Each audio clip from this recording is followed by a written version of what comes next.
ప్రజా సమస్యలు పరిష్కరించడం ద్వారా భారతీయ జనతా పార్టీ బలోపేతానికి కార్యకర్తలు కృషి చేయాలని ఆ పార్టీ రాష్ట్ర పూర్వ అధ్యక్షురాలు రాజమహేంద్రవరం పార్లమెంటు సభ్యురాలు దగ్గుపాటి పురంధేశ్వరి పిలుపునిచ్చారు.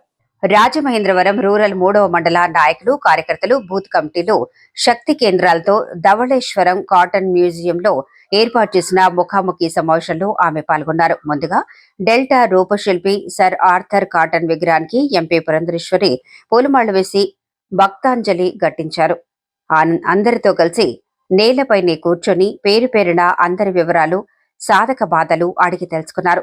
పలు విషయాలు చర్చించారు. జిల్లా అధ్యక్షుడు విక్కీ నాగేంద్ర, మండల అధ్యక్షుడు షేక్ సాజిద్, కుబేర్ రావు, అసెంబ్లీ నాయకులు యానపు యేసు, ఆకుల శ్రీధర్, బొంటెద్ది స్వామి, పన్నాల వెంకట సంతోషి, తనుబుద్ది సూర్యభాస్కర్, గుర్రాల వెంకట్రావు, కొండలరావు, ధనుంజయ్, జి సూర్యబాబు, నాగేశ్వరరావు, రామలక్ష్మి, జగన్నాథం, తగరం సురేష్, రాజు, పౌరోజు యేసు, షేక్ సత్తార్, ఆనంద్ సాగర్, శ్రీనివాసు, నాగరాజు తదితరులు పాల్గొన్నారు.